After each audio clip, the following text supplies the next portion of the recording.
Assalamualaikum warahmatullahi wabarakatuh.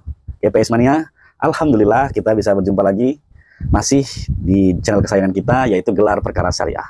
Masih tentang jawaban atas challenge dari Ustadz Nuruddin yang mengatakan metode dalam penetapan sebuah akidah, yaitu berdasarkan dalil nakli, dalil akli, dan referensi ulama yang ahli dalam bidangnya. Ustadz Nuruddin sudah menetapkan ahli yang mendasari keyakinannya bahwa Allah mustahil ada di atas, yaitu Imam Al-Laqani dan Imam Bajuri. Nah, hari ini kita juga akan memberikan referensi ahli yang sangat jauh lebih ahli dari ahli yang telah ditetapkan oleh Ustadz Nuruddin, yang menyatakan bahwa Allah ada di atas. Ustadz Nuruddin adalah seorang dengan latar belakang pendidikan akidah, dan kita akan memunculkan seorang tokoh juga yang juga bergelut fokus dalam bidang akidah. Siapa dia? Yaitu Ustadz Firanda Andirja. Kedua dai ini sama-sama memiliki jamaah, sama-sama memiliki follower, ya. Kemudian sama-sama dianggap ahli oleh pengikutnya. Ustadz Firanda meyakini Allah di atas, kemudian Ustadz Nuruddin meyakini mustahil Allah ada di atas. Yang mana yang benar? Mari kita simak. Boleh nggak kita katakan Allah itu di atas langit, kemudian begini? Imam Al-Laqani juga menjawab, wa yastahilu diddulis sifati fi haqqihi kal kaun fil jihati. Dibaca ya. Mustahil, lawan dari sifat-sifat ini, ketika beliau menjelaskan sifat-sifat mustahil bagi Allah, disebutkan apa sifat mustahil itu? Al-kaun fil jihad, keberadaan di sebuah arah. Allah di atas dalam arti begini, nggak salah.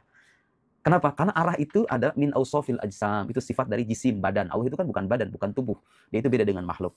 Dijelaskan oleh Imam Bajuri, al-kaun fil jihad, keberadaan di sebuah arah itu. Ai ka kaunihi ta'ala fi jihati minal jihati sit, seperti arah yang 6. Orang belajar tauhid tahu semua itu arah yang 6 apa. Wa hadza mithal min amthilatil mumatsalah lil hawadits. Ini contoh persamaan dengan makhluk. Ketika dikatakan Allah berbeda dengan makhluk, makhluk itu punya arah di kanan, di kiri, di samping, di atas, di bawah. Allah Subhanahu wa taala menciptakan makhluk harusnya tidak berarah. Ibnu Khuzaimah mengomentari hadis Nabi. Fa idza sa'altumullah fasaluhul firdaus. Kalau kalian minta kepada Allah, mintalah surga firdaus. Fa innahu awsatul jannah wa 'alal jannah, karena surga firdaus yang paling tengah, yang paling atas. Wa fawqahu arsyur rahman, di atas surga firdaus adalah arsy Allah. Setelah itu beliau berkata, fal khabaru yusarrihu anna arsy rabbina jalla wa 'ala fawqa jannatihi. Maka hadis menunjukkan bahwasanya arsy Rabb kita berada di atas surganya. Waqad a'lamana jalla wa 'ala annahu mustawin 'ala arsyihi, dan Allah telah memberitahukan kepada kita bahwasanya Allah beristiwa di atas arsy-Nya.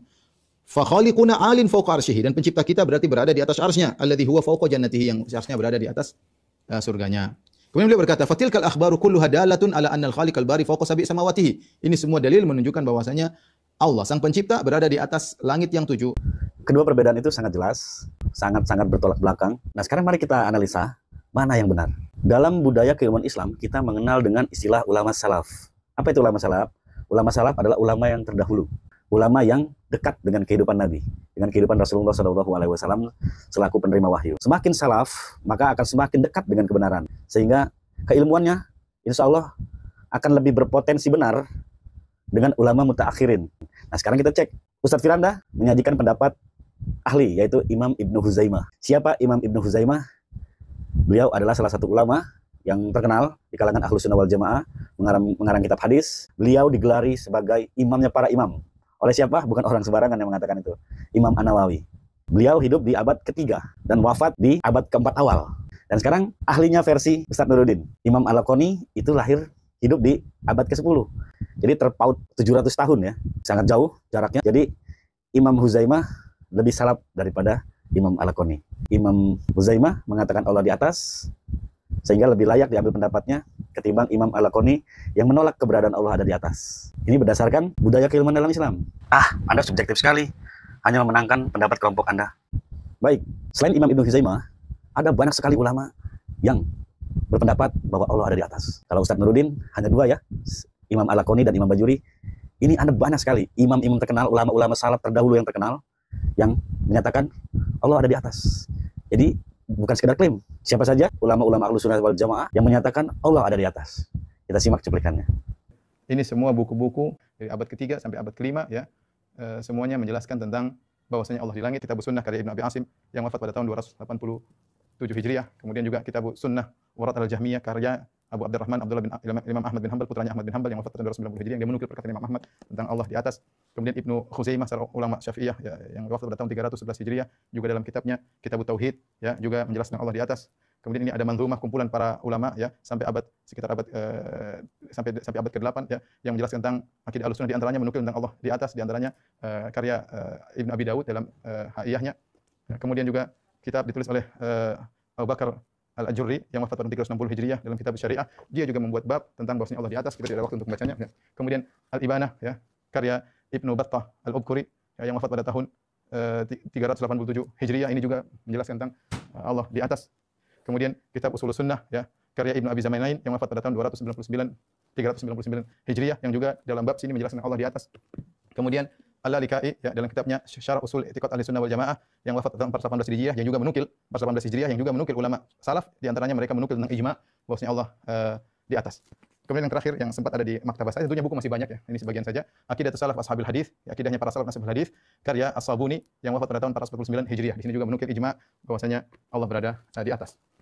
Masya Allah, banyak sekali ulama-ulama salaf yang terdahulu yang menyatakan, yang berpendapat Allah ada di atas. Jadi jangan sampai ada klaim sepihak hanya bermodalkan satu buku, bermodalkan pendapat seseorang ulama yang kemudian diklaim paling ahli dalam urusan akidah. Ternyata para ulama yang lebih ahli dari apa yang disebutkan oleh Ustaz Nuruddin, semuanya sepakat meyakini Allah ada di atas. Jadi bukan satu buku, satu kitab, bukan. Sudah menghadirkan banyak kitab. Bukti apa lagi yang kau dustakan, Ustaz? Sangat tidak bijaksana ketika banyaknya kitab ulama yang mengatakan Allah di atas, kemudian dikalahkan hanya dengan satu kitab ulama yang dianggap ahli, kemudian dianggap inilah pendapat Ahlussunnah wal Jamaah. Jika ini tidak cukup, masih dianggap sangat subjektif, ada 4 imam mazhab yang terkenal. Imam Hanafi, Imam Malik, Imam Syafi'i, dan Imam Hambali. Keempat-empatnya mengatakan Allah ada di atas. Mari kita simak. Riwayat 4 imam mazhab tentang keyakinan Allah istiwa di atas arsy. Yang pertama Imam Abu Hanifah. Beliau berkata, Inna lillahi subhanahu wa ta'ala fis sama' dunal ard. Sesungguhnya Allah subhanahu wa ta'ala di atas langit, bukan di bumi. Kemudian Imam Malik, beliau berkata, Allahu fis sama' wa ilmuhu fi kulli makan. Allah di atas langit, sedangkan ilmunya di setiap tempat. Jadi ilmu Allah meliputi segala sesuatu, tapi zat Allah di atas langit. Itu pemahamannya Imam Malik. Sekarang Imam Syafi'i. Kata Asy-Syafi'i rahimahullah, al-qaulu fis sunnah allati ana 'alaiha wa ra'aitu ashabana 'alaiha ahlal hadits alladziina ra'aitum wa akhadtu anhum. Pendapat yang sesuai sunnah yang aku ikuti dan aku pun melihat sahabat-sahabatku ahli hadis yang pernah aku temui dan aku belajar dari mereka. Mithla Sufyan, seperti Imam Sufyan, wa Malik, dan Imam Malik. Ini 2 guru Imam Syafi'i. Wa ghairuhuma, dan selain mereka. Ulama ahlu sunnah yang pernah ditemui dan diambil ilmunya oleh Imam Syafi'i. Al-iqrar bi syahadati an la ilaha illallah wa anna Muhammad Rasulullah. Sepakat untuk berikrar terhadap syahadat la ilaha illallah dan Muhammad Rasulullah. Wa anna Allah ta'ala ala arsyihi fi sama'ihi. Dan juga sepakat bahwasanya Allah di atas arsy-Nya, di atas langitnya. Terakhir, apa kata Imam Ahmad?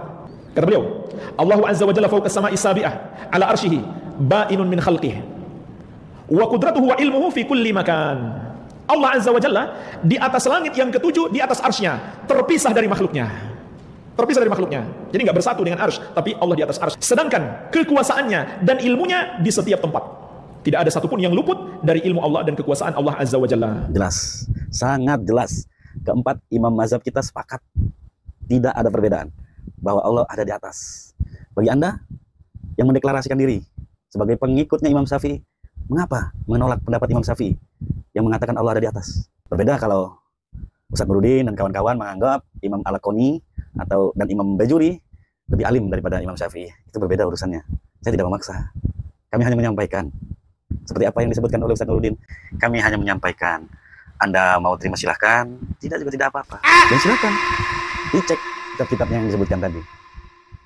Kalau kata Ustaz Nuruddin, dibaca ya, dibaca. Silahkan dibaca. Dibaca ya Ustaz. Banyak sekali kitabnya Ustaz. Bukan 1-2 lagi, banyak. Silahkan dibaca Ustaz. Belum cukup juga. Sudah terjadi ijma bahwa para ulama-ulama kita yang hebat-hebat, para ulama-ulama Ahlussunnah wal Jamaah telah bersepakat menetapkan Allah ada di atas. Ijma dalam ajaran Islam merupakan suatu sumber hukum. Jadi menentang ijma sama dengan pendapat salaf sudah. Pendapat 4 imam mazhab sudah. Bahkan ijma sudah. Masih dianggap subjektif? Masih dianggap minim referensi? Bukti apa lagi yang ingin engkau dustakan, saudaraku? Bukti sudah begitu banyak, kitab sudah terlalu banyak yang menerangkan Allah ada di atas, masih terjadi penolakan. Innalillahi wa inna ilaihi raji'un. Kemudian pertanyaannya, jadi salah nggak saudara-saudara kita yang meyakini mustahil Allah ada di atas? Tidak, tidak salah. Silahkan saja. Tapi ingat, jangan mengatakan bahwa itu keyakinan Ahlussunnah wal Jamaah. Saya akan pinjam perkataan Ustaz Nuruddin, makanya saudara, dalam berbicara akidah itu tidak boleh sembarangan. Karena walau bagaimanapun pertanggungjawabannya sampai pada alam akhirat. Jadi hati-hati dalam berbicara akidah. Mari ikuti ahlinya para ahli. Bukan ahlinya bagi sebagian orang, bukan ahlinya bagi sekelompok saja, tapi ahlinya para ahli, ulama Islam, ahlus sunnah wal jamaah yang telah diakui statusnya, yang telah diakui keahliannya, yang keilmuannya langsung bersanad pada Rasulullah, tidak bertentangan dengan keyakinan Rasulullah SAW. Demikian, mari kita koreksi keyakinan kita. Mohon maaf jika ada perkataan yang keliru. Wassalamualaikum warahmatullahi wabarakatuh.